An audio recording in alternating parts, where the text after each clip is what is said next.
మీరు కూడా జగన్మోహన్ రెడ్డి గారికి ఆ టైంలో సపోర్ట్ చేశారేమో అనిపించింది. ఈ 2 పార్టీలు మిమ్మల్ని టార్గెట్ చేయటం వల్ల జగన్మోహన్ రెడ్డి గారికి సపోర్ట్ చేశారా?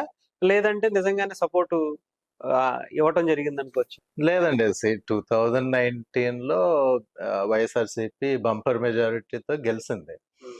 ఆ తర్వాత పార్టీ వైస్ చూడకూడదండి. ఒకసారి గవర్నమెంట్ ఫార్మ్ అయిపోయాక, ఆ స్టేట్‌కి ఏం చేస్తున్నామన్నది చూడాలి. హ్మ్. సో, ఏపీ స్టేట్‌కి చాలా ఇంపార్టెన్స్ ఇచ్చింది మా సెంట్రల్ గవర్నమెంట్.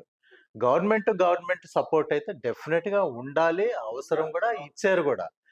దాన్ని పార్టీ సపోర్ట్ చేస్తుందన్నది కరెక్ట్ కాదండి. ఎందుకంటే మేము చాలా పోరాటాలు చేసాం. ఫస్ట్ మేము తీసుకున్న ఇష్యూ అప్పుడు మీకు గుర్తుందో లేదో, ఈ భవన కార్మికులు చాలా ఎఫెక్ట్ అయ్యారు. అవును సార్. ఇసుక అవును. దొరక్క అవును సార్. చాలా రావటమే వాళ్ళకి చాలా గట్టి దెబ్బ పడింది ఎగ్జాక్ట్‌లీ. వైఎస్ఆర్‌సీపీ. దానివల్ల కార్మికులే ఇబ్బంది పడలేదు. ఎకానమీ కూడా దెబ్బతిన్నది. సో, దాని మీద మేము ఫస్ట్ పోరాటం చేసాం. తర్వాత లిక్కర్ మీద చాలా ఇష్యూస్ మీద పోరాటం చేసాం.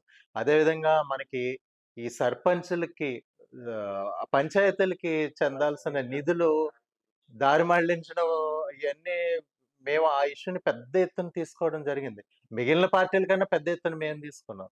సో, ఆ విధంగా వాళ్ళకేం సపోర్టు ఇవ్వడం జరగలేదు. కానీ గవర్నమెంట్ అవసరం. రాష్ట్రం అభివృద్ధి చెందాలంటే కేంద్ర ప్రభుత్వం యొక్క సహకారం అవసరం గనక ఆ విధంగా సపోర్ట్ చేయడం అయితే జరిగింది.